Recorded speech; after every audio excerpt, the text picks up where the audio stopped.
ان لوگوں کے لیے جو آسمان کی بادشاہی میں امید رکھتے ہیں، دنیا بھر کے تمام پادری صاحبان، سیمینری کے طلباء اور جماعت کے اراکین کو سلام۔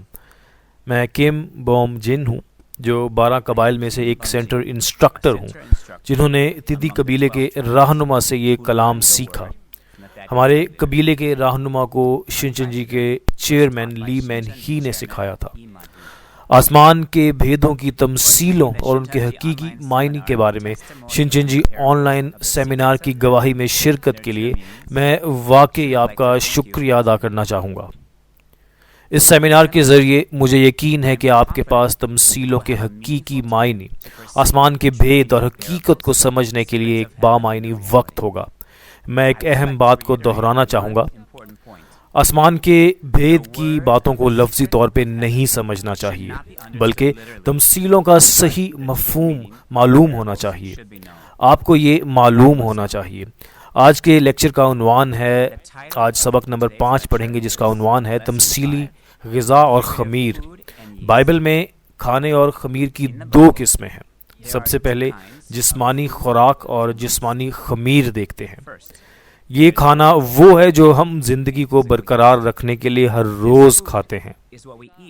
اس کے علاوہ بائبل کی تاریخ میں ہم اس من کے بارے میں سوچ سکتے ہیں جو موسیٰ کے زمانے میں مصر سے نکلنے والے بنی اسرائیلیوں کو آسمان سے دیا گیا تھا۔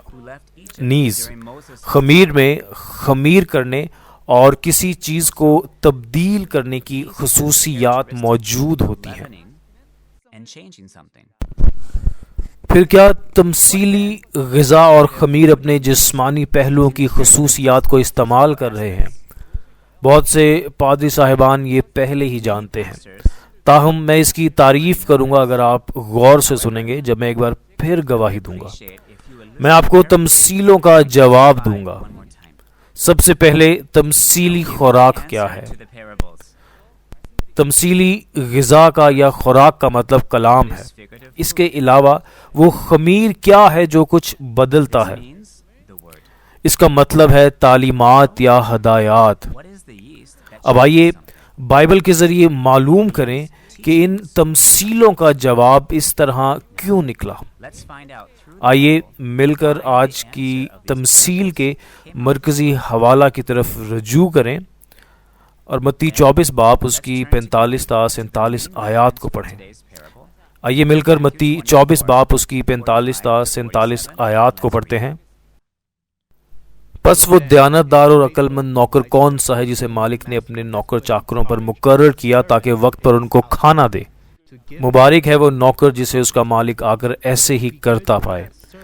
میں تم سے سچ کہتا ہوں کہ وہ اسے اپنے سارے مال کا مختار کر دے گا۔ آمین۔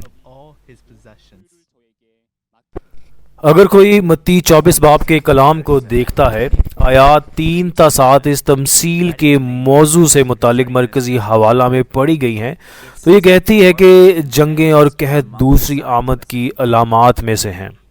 قحط کے اس وقت ایک دیانتدار اور عقل مند نوکر ہوتا ہے جسے گھر کے نوکروں پر مقرر کیا جاتا ہے کہ وہ انہیں مناسب وقت پر کھانا فراہم کرے۔ جب مالک آئے گا تو یہ نوکر برکت پائے گا۔ یہاں مالک سے مراد یسوع ہے، اور وہ وقت جب مالک آتا ہے اس سے مراد یسوع کی دوسری آمد کا وقت ہے۔ نیز مالک کے نوکر سے مراد حقیقی چرواہا ہے۔ مالک کا گھر خدا کا چرچ ہے، اور گھر میں اس کے بندوں سے مراد مقدسین ہیں۔ لیکن پھر یہ کیوں کہتا ہے کہ مالک کے آنے پر نوکر کو برکت ملے گی؟ قحط کے وقت وہ کھانا مناسب وقت پر دیتا ہے۔ جب وہ کھانا مناسب وقت پر دیتا ہے تو وہ برکت پائے گا۔ ٹھیک ہے پیارے مقدسین، پھر یہ خوراک اور قحط کا کیا مطلب ہے؟ کیا یہ جسمانی قحط اور جسمانی خوراک کے بارے میں بات کی جا رہی ہے؟ اگر ایسا ہے تو کیا یہ صورتحال نہیں ہوگی کہ ہمارے پاسٹرز نہ صرف چرچ میں کلام کی تبلیغ کرتے بلکہ انہیں اپنی جماعت کے ارکان کو کھانا کھلانے کے لیے کھانا بھی دینا پڑتا؟ مجھے امید ہے کہ اس وقت کے ذریعے آپ واضح طور پر سمجھ سکتے ہیں کہ یہ کھانا کس قسم کا ہے۔ جس طرح ہمارے لیے جسمانی خوراک بہت ضروری ہے، ہمیں اس سے بھی زیادہ واضح طور پہ جان لینا چاہیے، کیونکہ یہ زندگی یا موت کا معاملہ ہے۔ سب سے پہلے جس طرح ہمارے جسم کو زندہ رہنے کے لیے جسمانی خوراک کی ضرورت ہے، اسی طرح ہماری روح کو زندہ رہنے کے لیے زندگی کا کلام سننے کی ضرورت ہے، جو روح کی غذا ہے۔ جس طرح زندگی کو برقرار رکھنے کے لیے خوراک ضروری ہے، اسی طرح وہ کلام جو ہماری روح کو زندہ رکھنے کے لیے ضروری ہے، اس کا موازنہ غذا سے کیا جاتا ہے، خوراک سے کیا جاتا ہے۔ اس کے علاوہ جسمانی خوراک میں ہماری صحت اور ہماری زندگی کے لیے اچھی غذا بھی موجود ہے، اور ہماری صحت اور ہماری زندگی کے لیے نقصان دہ خوراک بھی موجود ہے۔ روحانی خوراک کے لیے بھی ایسا ہی ہے۔ خدا کی غذا ہے جو ہماری روح کو زندہ کرتی ہے، اور شیطان کی غذا ہے جو ہماری روح کو مردہ کرتی ہے۔ روحانی خوراک کی دو قسمیں کیوں ہیں؟ اس کی وجہ یہ ہے کہ جیسا آپ نے پہلے سنا ہے، روحانی دنیا میں دو ہستیاں ہیں، خدا اور شیطان۔ اس لیے روحانی غذا کو بھی دو قسموں میں تقسیم کیا گیا ہے۔ مجھے یقین ہے کہ آپ اس کے بارے میں اچھی طرح سمجھتے ہیں۔ تو پھر خدا جو روحانی خوراک دیتا ہے وہ کیا ہے؟ اگر آپ یرمیہ 15 باب اس کی 16ویں آیت کو دیکھیں تو یہ لکھا ہے، تیرا کلام ملا اور میں نے اسے نوش کیا، اور تیری باتیں میرے دل کی خوشی تھیں۔ جیسا کہ ہم خدا کے کلام کو کھانے سے دیکھ سکتے ہیں، بائبل کلام کا موازنہ کھانے سے کرتی ہے۔ کیا ایسا نہیں ہے؟ جسمانی خوراک وہ ہے جو ہم اپنے منہ سے کھاتے ہیں، لیکن روحانی خوراک کلام وہ ہے جو ہم اپنے کانوں سے سن کر کھاتے ہیں۔ پھر خدا کے کلام کو کھانے سے اس طرح تشبیہ کیوں دی جاتی ہے؟ یہ جاننے کے لیے آئیے یسایہ 55 باب اس کی پہلی 3 آیات کو ایک ساتھ پڑھیں۔ اے سب پیاسو پانی کے پاس آؤ، اور وہ بھی جس کے پاس پیسہ نہ ہو، آؤ مول لو اور کھاؤ۔ ہاں آؤ، میں اور دودھ بے زر اور بے قیمت خریدو۔ تم کس لیے اپنا روپیہ اس چیز کے لیے جو روٹی نہیں، اور اپنی محنت اس چیز کے واسطے جو آسودہ نہیں کرتی خرچ کرتے ہو؟ تم غور سے میری سنو، اور وہ چیز جو اچھی ہے کھاؤ، اور تمہاری جان فربہی سے لذت اٹھائے۔ کان لگاؤ اور میرے پاس آؤ، سنو اور تمہاری جان زندہ رہے گی، اور میں تم کو ابدی عہد یعنی داؤد کی سچی نعمتیں بخشوں گا۔ آمین۔ خدا کہتا ہے، تم سب جو پیاسے ہو پانی کے پاس آؤ، وہ سچا کھانا خریدو جو خدا دیتا ہے، میں اور دودھ بغیر قیمت کے خریدو۔ لیکن یہ خوراک جسمانی خوراک میں اور دودھ نہیں ہے۔ تیسری آیت یہ کہتی ہے، سنو اور میرے پاس آؤ، مجھے سنو کہ تمہاری روح زندہ رہے گی۔ ہم اپنے کانوں کو کھانے اور سننے کے لیے کیا دے سکتے ہیں تاکہ ہماری روح زندہ رہے؟ یہ خدا کا کلام ہے۔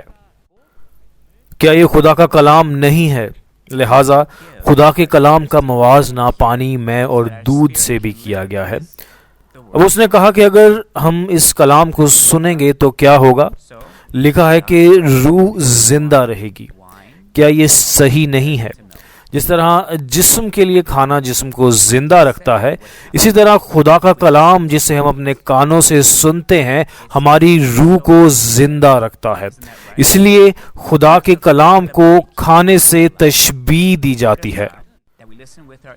پھر خدا کا کھانا کیا تھا جس نے یسوع کی پہلی آمد کے وقت لوگوں کی روح کو زندہ رہنے کے قابل بنایا تھا؟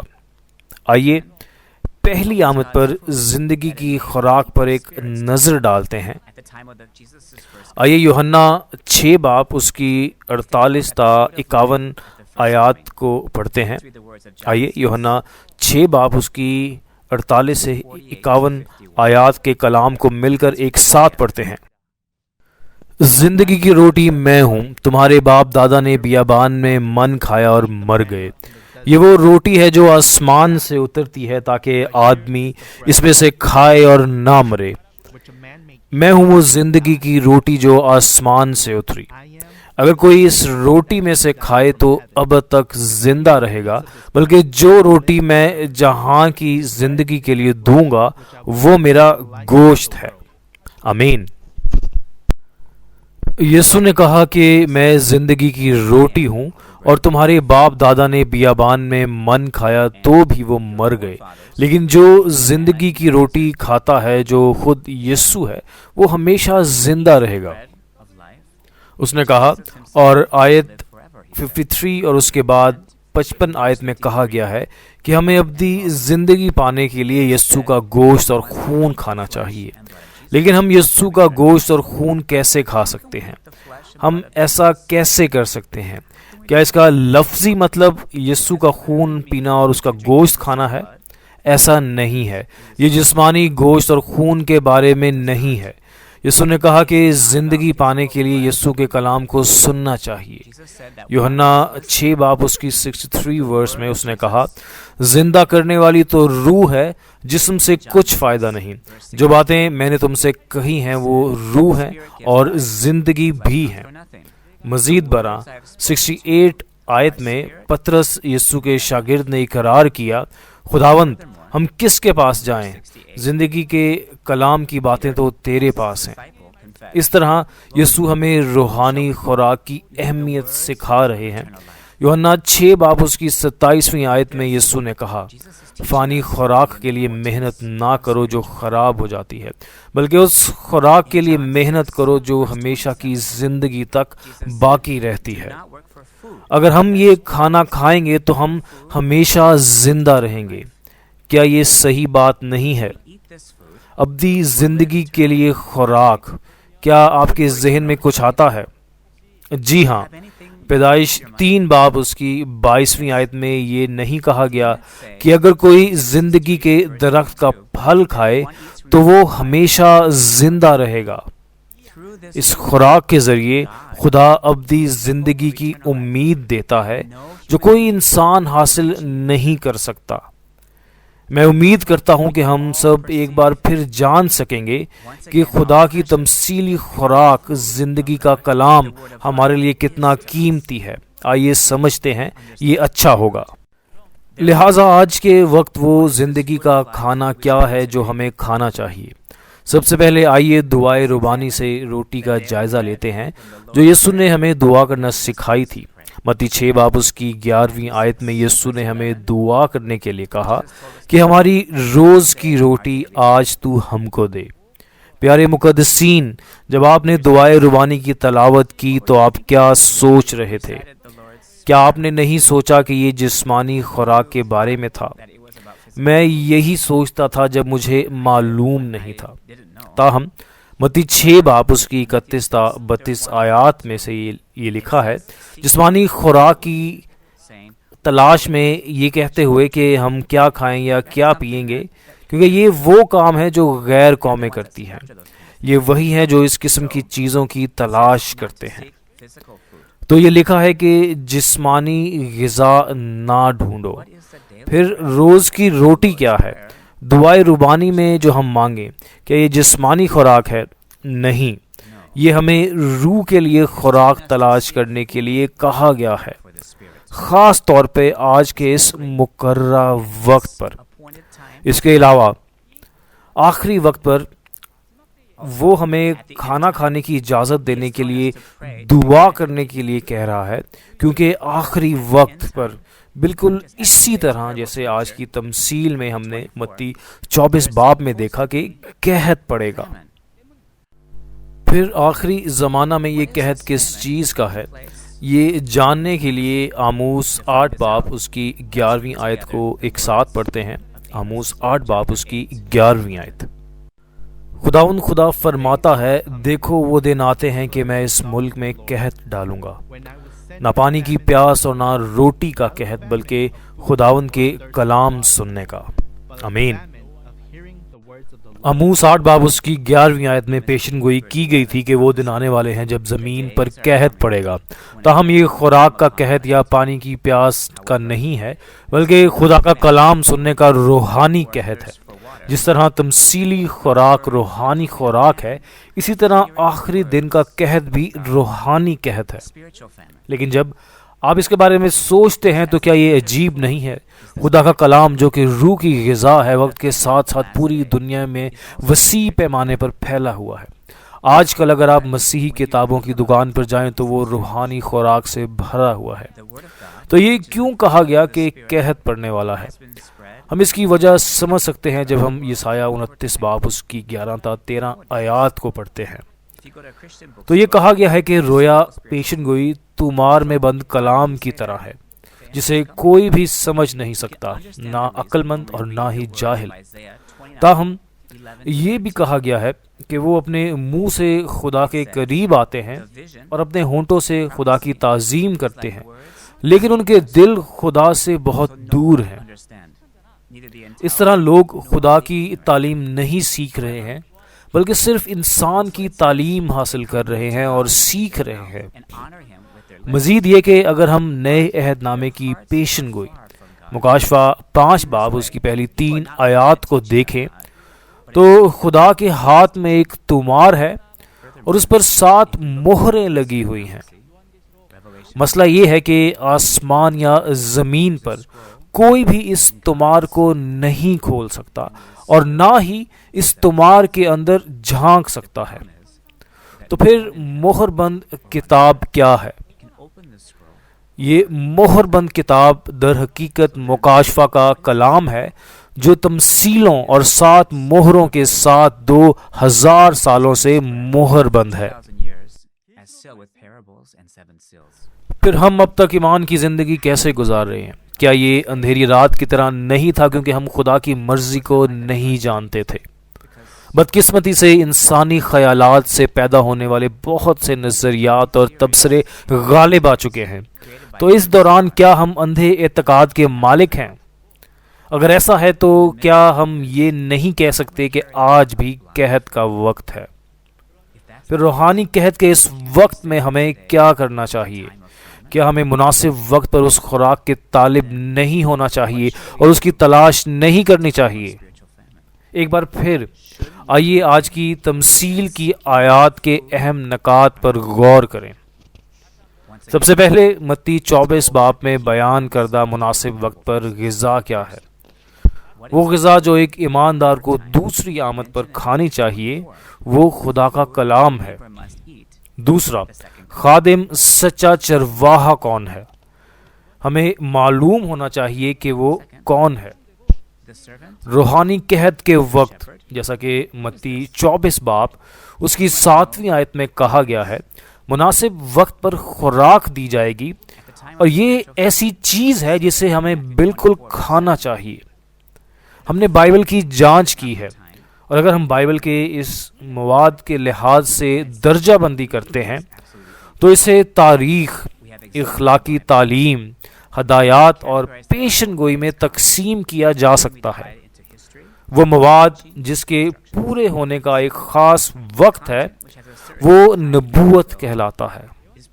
مناسب وقت پر دیا جانے والا کھانا نبوت کا کلام اور اس کی تکمیل کی گواہی ہے۔ جب پیشن گوئی پوری ہوتی ہے تو کیا ہمیں اس کی تکمیل کو سن کر جاننا نہیں چاہیے؟ اسے مکاشفہ کا کلام یا ظاہر شدہ کلام کہتے ہیں۔ مکاشفہ کا مطلب چینی حروف میں کھولنا اور ظاہر کرنا ہے۔ تمثیلوں پر مہر لگا دی گئی تھی، لیکن پیشن گوئی اب پوری ہو گئی ہے اور حقیقت ظاہر ہوئی ہے۔ لہٰذا یہ اب کوئی بھید نہیں ہے اور ظاہر شدہ کلام اس بات کی گواہی دیتا ہے۔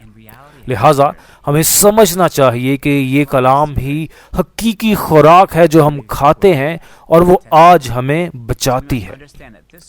ہم یہ بھی مانتے ہیں کہ یہ کھانا دعائے ربانی میں روز کی روٹی ہے جو ہمیں آج مانگنی ہے۔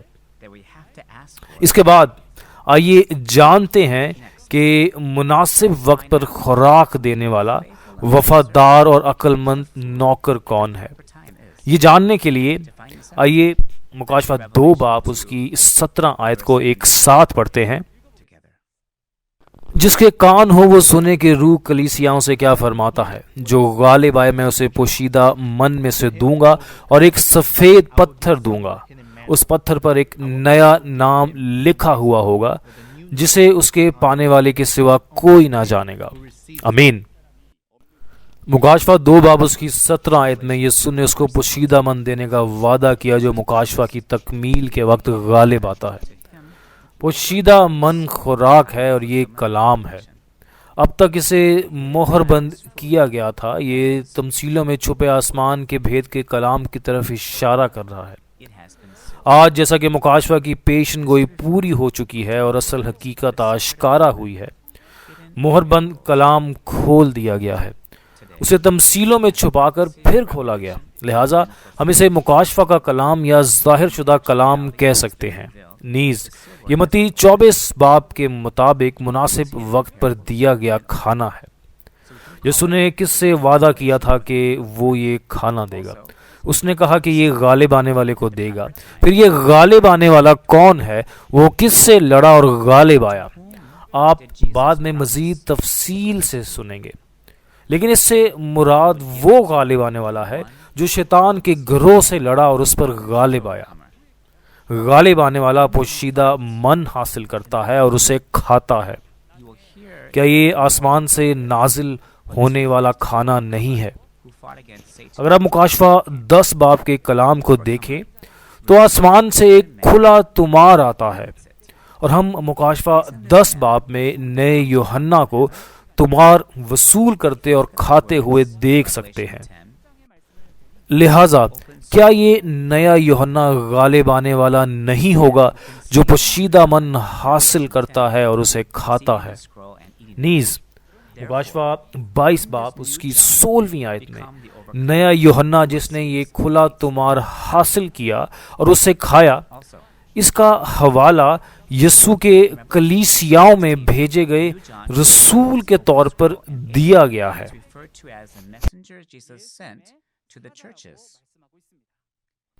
دنیا بھر کے پاسٹرز اور ایمانداروں، کیا آپ کو لگتا ہے کہ یہ وفادار اور عقل مند نوکر جو مناسب وقت پر کھانا دیتا ہے، جسے غالب آنے والے کے نام سے جانا جاتا ہے، نیا یوحنا ہے جس نے پوشیدہ من حاصل کیا اور کھایا اور یسوع کے پیغمبر کے طور پہ ظاہر ہوا؟ اگر وہ ظاہر ہوا ہے تو کیا ہمیں اس چرواہے کو ڈھونڈ کر ملنا نہیں چاہیے؟ مجھے پوری امید ہے کہ آپ سب جو ان باتوں کو سن رہے ہیں یقیناً دیانت دار اور عقل مند نوکر سے ملیں گے، اس قیمتی کھانے کو وقت پر اکٹھے کھائیں گے اور ہماری امید کو پورا کریں گے۔ اب تک ہم نے خدا کے کھانے کو دیکھا ہے، خدا کی غذا کو دیکھا ہے۔ اب شیطان کی خوراک کو دیکھتے ہیں۔ شیطان کی طرف سے خوراک بھی ہے جو ہمیں بالکل نہیں کھانی چاہیے۔ سب سے پہلے مثال 4 باب اس کی 17 آیت اور ملاکی 1 باب اس کی 7ویں آیت میں شرارت کی روٹی اور ناپاک کھانا ہے۔ روٹی تو روٹی ہے، لیکن یہ شرارت کی روٹی کے طور پہ بیان کی گئی ہے۔ شرارت کی اس روٹی کا مطلب ہے کہ یہ راست باز نہیں ہے۔ کیا جسمانی روٹی کے درمیان کوئی روٹی ہے جو ناحق ہے؟ یہ روحانی روٹی ہونی چاہیے، ٹھیک ہے؟ یہ روحانی غذا ہے۔ روحانی خوراک میں سے شیطان کی خوراک کے بارے میں بات کی جا رہی ہے۔ پھر شیطان کا کھانا کیا ہے؟ چونکہ خدا کا کھانا خدا کا کلام تھا، یعنی سچائی، اور شیطان کی خوراک اس کے برعکس ہوگی۔ یہ شیطان کی باتیں ہوں گی جو جھوٹی ہیں۔ مکاشفہ کی تکمیل کے وقت، جیسا کہ مکاشفہ 17 اور 18 باب میں کہا گیا ہے، تمام قومیں حرام کاری کی مے کی وجہ سے گر جائیں گی۔ کیا جسمانی مے حرام کاری کی مے کہلاتی ہے؟ یہ روحانی غذا ہے۔ چونکہ یہ حرام کاری کی مے ہے، اس لیے یہ شیطان کی خوراک ہے جو جھوٹ ہے۔ اسے حرام کاری کی مے کہا جاتا ہے کیونکہ تفسیر عقائد کی طرح دنیاوی چیزیں یسوع کے کلام کے ساتھ مل جاتی ہیں۔ اگر ہم اس کے بارے میں بات کریں تو پیدائش کے زمانے کی روشنی میں اسے نیک و بد کی پہچان کا پھل، اچھائی اور برائی کا مرکب کہا جا سکتا ہے۔ لہٰذا ہمیں وہ بننا چاہیے جو بائبل کی بنیاد پر روحانی خوراک کو اچھی طرح سمجھ سکتے ہیں۔ ہمیں واضح طور پہ جاننا چاہیے کہ خدا کی خوراک کیا ہے اور شیطان کی خوراک کیا ہے۔ کیا ہمیں ایسا نہیں کرنا چاہیے؟ تو آپ ان کو کیسے پہچان سکتے ہیں؟ آئیے ایوب 34 باب اس کی 3 تا 4 آیات کے کلام کو ایک ساتھ پڑھتے ہیں۔ کیونکہ کان باتوں کو پرکھتا ہے جیسے زبان کھانے کو چکھتی ہے۔ جو کچھ ٹھیک ہے ہم اپنے لیے چن لیں، جو بھلا ہے ہم آپس میں جان لیں۔ آمین۔ ان الفاظ میں جو آپ نے ابھی پڑھے ہیں یہ کہا گیا ہے کہ کان کلام کو اسی طرح پرکھتے ہیں جیسے زبان کھانے کو چکھتی ہے۔ ہمیں پہلے بائبل کے کلام کو اچھی طرح سمجھنا ہے۔ بائبل کو ایک معیار کے طور پہ استعمال کرنے سے ہم اس کلام کو سن سکتے ہیں جس کی گواہی دی گئی ہے، اور اس کلام کو پہچان سکتے ہیں۔ میں امید کرتا ہوں کہ آپ سب اچھی طرح سمجھ سکتے ہیں کہ اس وقت مناسب خوراک کیا ہے، اور زندگی کی خوراک مناسب وقت پر کھا کر نجات تک پہنچا جا سکتا ہے۔ اس کے بعد آئیے تمثیلی خمیر پر ایک نظر ڈالتے ہیں۔ پہلے آئیے متی 13 باب اس کی 33ویں آیت کی تمثیل کو ایک ساتھ پڑھتے ہیں۔ اس نے ایک اور تمثیل ان کو سنائی کہ آسمان کی بادشاہی اس خمیر کی مانند ہے جسے کسی عورت نے لے کر 3 پیمانہ آٹے میں ملا دیا، اور وہ ہوتے ہوتے سب خمیر ہو گیا۔ آمین۔ متی 13 باب اس کی 33ویں آیت میں کہا گیا ہے کہ آسمان کی بادشاہی خمیر کی مانند ہے جسے ایک عورت نے لے کر آٹے میں ملایا، یہاں تک کہ یہ ہوتے ہوتے سب خمیر ہو گیا۔ سب سے پہلے اس خمیر کی جسمانی خصوصیات یہ ہیں کہ یہ کسی چیز کو ابھارتا ہے اور چیزوں کو بدلتا ہے۔ آسمان کی بادشاہی کو تمثیلی طور پہ خمیر کے مقابلے میں دیکھتے ہوئے اس کا مطلب ہے کہ آسمان کی بادشاہی میں داخل ہونے کے لیے ہمیں تبدیل ہونا چاہیے۔ تو سب سے پہلے ہمیں یہ جاننے کی ضرورت ہے کہ یہ تمثیلی خمیر کیا ہے، اور اس کے علاوہ ہمیں بدلنے کی کوشش کرنی چاہیے۔ مرکزی حوالہ میں بیان کیا گیا ہے کہ ایک عورت نے خمیر کو آٹے میں ملایا اور اس وقت تک آٹا ہوتے ہوتے خمیر ہو گیا۔ اس کا کیا مطلب ہے؟ غلطیوں 4 باب اس کی 19ویں آیت میں پولوس جیسے پاسٹر نے اپنے آپ کو ایک عورت سے تشبیہ دی۔ اس طرح ایک تمثیلی عورت کا مطلب پاسٹر ہے۔ اس کے علاوہ برتن یا پیالہ سے مراد انسان کا دل ہے۔ یہ وہ باتیں ہیں جسے آپ اگلی بار سنیں گے۔ دوسرے لفظوں میں کیا اس کا مطلب یہ نہیں ہے کہ ایک پاسٹر نے، جسے تمثیلی طور پر عورت کہا جاتا ہے، لوگوں کے دلوں میں خمیر ڈالا اور انہیں ابھارا؟ اب آئیے جانتے ہیں کہ اس حوالے میں سب سے اہم کیا ہے جو خمیر کا حقیقی معنی ہے۔ آئیے ایک ساتھ متی 16 باب اس کی 6 تا 12 آیات کو پڑھتے ہیں۔ یسوع نے ان سے کہا، خبردار فریسیوں اور صدوقیوں کے خمیر سے ہوشیار رہنا۔ وہ آپس میں چرچا کرنے لگے کہ ہم روٹی نہیں لائے۔ یسوع نے یہ معلوم کر کے کہا، اے کم میں تقادو، تم آپس میں کیوں چرچا کرتے ہو کہ ہمارے پاس روٹی نہیں؟ کیا اب تک نہیں سمجھتے؟ اور ان 5000 آدمیوں کی 5 روٹیاں تم کو یاد نہیں، اور نہ یہ کہ کتنی ٹوکریاں اٹھائیں؟ اور نہ ان 4000 آدمیوں کی 7 روٹیاں، اور نہ یہ کہ کتنے ٹوکرے اٹھائے؟ کیا وجہ ہے کہ تم یہ نہیں سمجھتے کہ میں نے تم سے روٹی کی بابت نہیں کہا؟ فریسیوں اور صدوقیوں کے خمیر سے خبردار رہو۔ تب ان کی سمجھ میں آیا کہ اس نے روٹی کے خمیر سے نہیں بلکہ فریسیوں اور صدوقیوں کی تعلیم سے خبردار رہنے کو کہا تھا۔ آمین۔ یسوع نے ان سے کہا، خبردار فریسیوں اور صدوقیوں کے خمیر سے ہوشیار رہنا، جو اس وقت کے جھوٹے پاسٹر تھے۔ اس وقت شاگردوں نے جسمانی روٹی کے خمیر کے بارے میں سوچا، مگر یسوع اس کے بارے میں بات نہیں کر رہے تھے، وہ روحانی بات کر رہے تھے۔ وہ جھوٹے پاسٹروں کی تعلیمات کے خلاف ان کو خبردار رہنے کے بارے میں بات کر رہے تھے۔ ان کی کیا تعلیمات تھیں جن سے یسوع نے انہیں خبردار رہنے کو کہا؟ لوکا 12 باب اس کی پہلی آیت میں یہ لکھا ہے کہ فریسیوں کا خمیر ریاکاری ہے۔ ریاکاری کا مطلب ہے ظاہری سجاوٹ۔ جس کا مطلب ہے کہ ان کی تعلیم ریاکارانہ تھی، صرف ظاہری دکھاوے کے لیے۔ اس کے کہنے کی وجہ یسایہ 29 باب اس کی 13ویں آیت کی طرح تھی۔ انہوں نے خدا کے احکام کو جانے بغیر صرف آدمیوں کی تعلیمات کی تعلیم دی، اور وہ بھی انسانوں کی روایت میں جکڑے ہوئے تھے۔ لہٰذا اگر کوئی ان تعلیمات کو قبول کرتا ہے تو وہ ایک ظاہری ایماندار بن جائے گا جو لوگوں کے احکام کو سمجھے بغیر اس پر عمل کرتا ہے۔ اسی لیے یسوع نے اپنے شاگردوں سے کہا کہ وہ اس خمیر سے ہوشیار رہیں۔ آئیے مواد کا خلاصہ کرتے ہیں۔ روحانی خمیر کا مطلب ہے وہ تعلیمات جو لوگوں کے دلوں کو بدلتی ہیں اور ان کی روحوں کو بدلتی ہیں۔ یہ روحانی خمیر کا مطلب ہے۔ پھر اس روحانی خمیر کی کتنی اقسام ہیں۔ جس طرح روحانی خوراک کی 2 قسمیں ہیں، اسی طرح روحانی خمیر کی بھی 2 قسمیں ہیں۔ یہ خدا کا خمیر اور شیطان کا خمیر ہے۔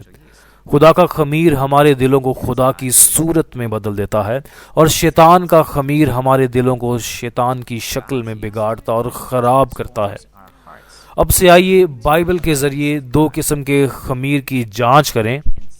سب سے پہلے مرکز 1 باب اس کی 21 تا 22 آیات کو دیکھتے ہوئے، جب یسوع نے گلیل کے کفرنہوم میں کلام کی تعلیم دی تو سب یسوع کی تعلیم پر حیران رہ گئے۔ یہ اس لیے لکھا گیا ہے کہ اس کی تعلیم شریعت کے اساتذہ کی طرح نہیں تھی۔ سب سے پہلے اس نے مرکز 1 باب اس کی 27ویں آیت میں کہا، یسوع کی تعلیم اختیار کے ساتھ ایک نئی تعلیم تھی۔ دوسرے لفظوں میں ہم دیکھ سکتے ہیں کہ شیطان کا خمیر جھوٹے پاسٹروں سے ہے، جیسے شریعت کے اساتذہ اور فریسی، اور ایک نئی تعلیم ہے جو یسوع دیتا ہے۔ وہ نیا خمیر ہے جو آسمان کی بادشاہی کا خمیر ہے۔ شیطان کے خمیر کو 1 کرنتھیوں 5 باب اس کی 8ویں آیت میں بد نیتی پر مبنی اور شریر کہا گیا ہے، اور اسے پرانا خمیر بھی کہا جاتا ہے۔ اس کا مطلب یہ ہے کہ یہ تعلیمات یا ہدایات ہیں جو روایات میں ڈھکی ہوئی انسانوں کی تعلیمات کے ذریعے سکھائی جاتی ہیں، اور یہ در حقیقت انسانی تعلیمات ہیں۔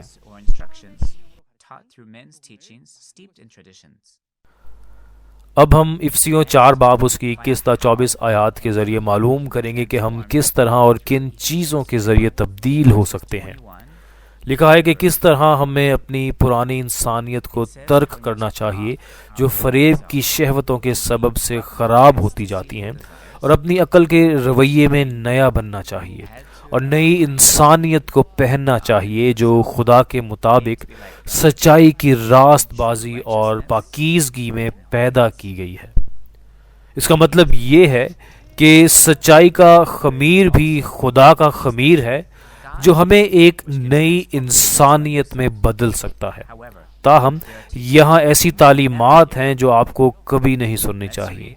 آئیے مل کر امثال 19 باب اس کی 27ویں آیت پڑھتے ہیں۔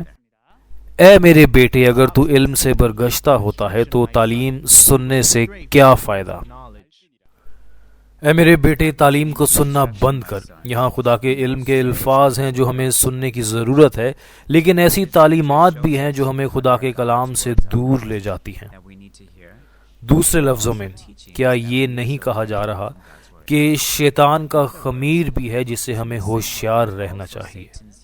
نیز خداوند کی دوسری آمد کے وقت شیطان کا خمیر جھوٹ کا خمیر ہے، جیسا کہ مکاشفہ 2 باب اس کی 14ویں آیت میں مذکور ہے۔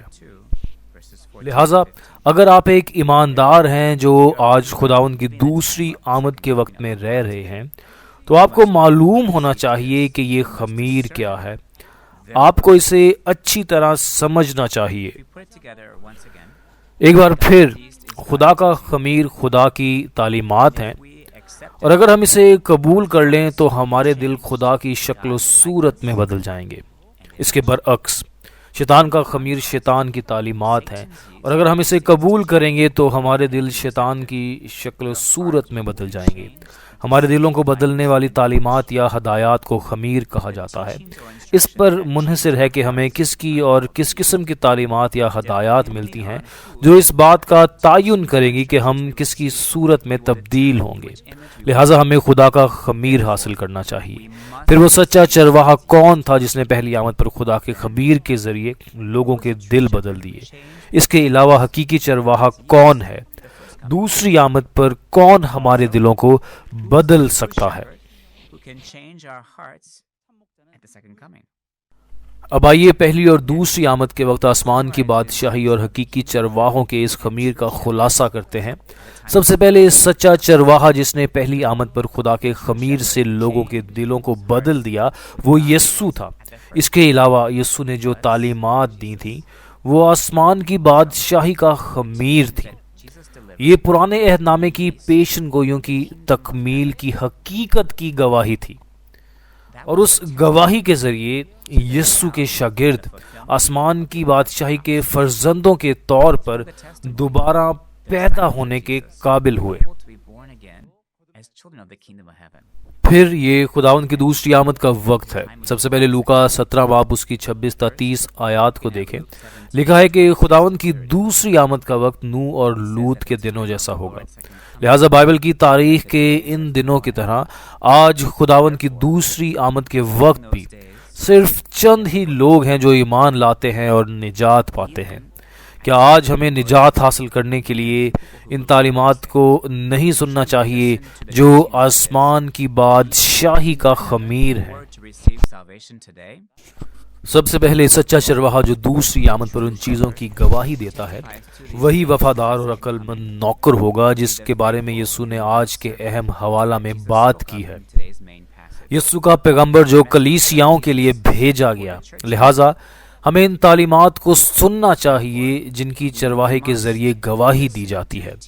یہ مکاشفہ کا کلام ہے جو نئے عہد نامے کی پیشن گوئیوں اور تکمیل کی گواہی دیتے ہیں۔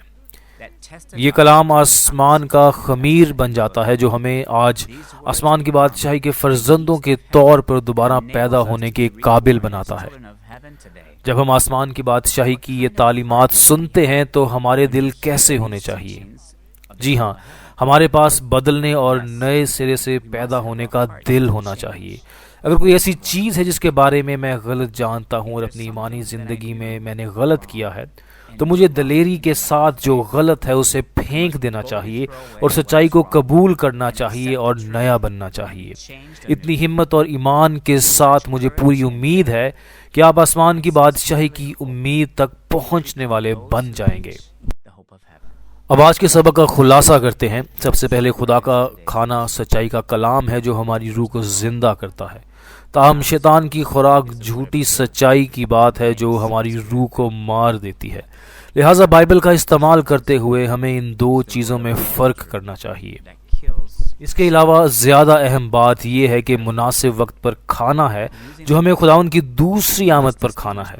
یہ مکاشفہ کا کلام ہوگا جو متی 24 باب کی پیشن گوئیوں اور مکاشفہ کی کتاب اور اس کی حقیقت کی گواہی دیتا ہے جو ان پیشن گوئیوں کے مطابق پوری ہوئی ہیں۔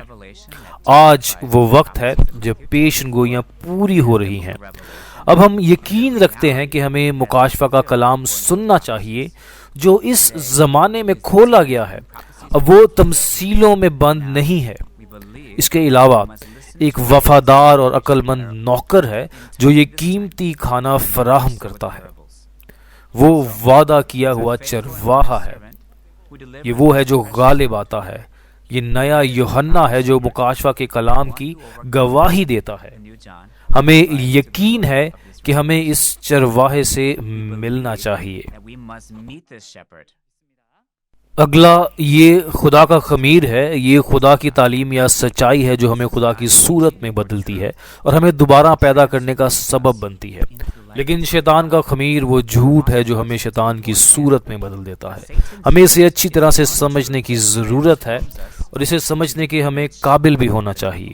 مجھے یقین ہے کہ اگر آپ اس سیمینار میں شرکت کرتے ہیں اور اسے غور سے سنتے ہیں تو آپ خدا اور شیطان کے درمیان فرق کرنے کے قابل ہو جائیں گے۔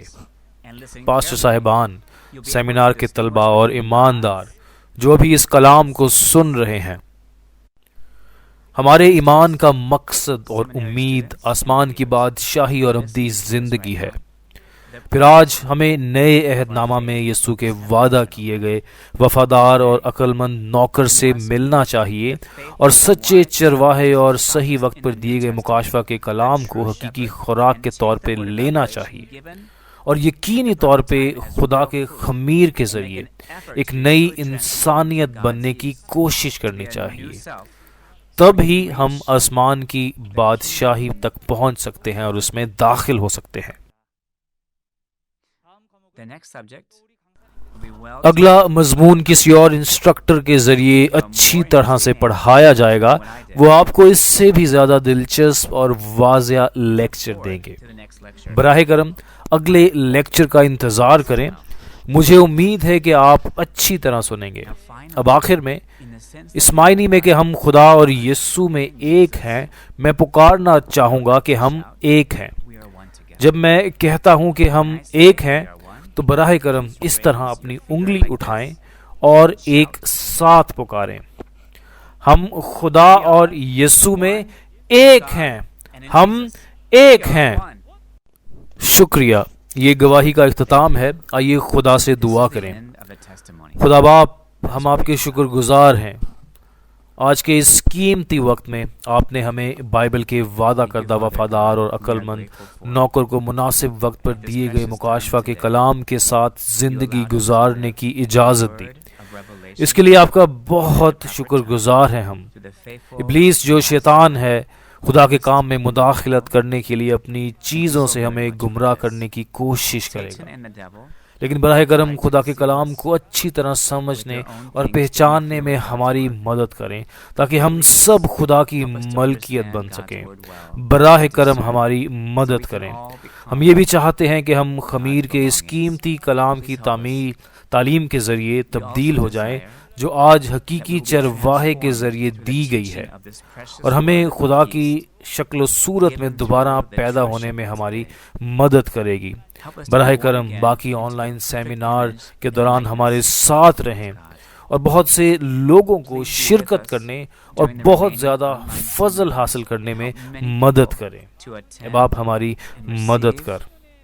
ہر چیز کے لیے آپ کا بہت شکریہ، اور ہم یسوع کے نام میں دعا کرتے ہیں، آمین۔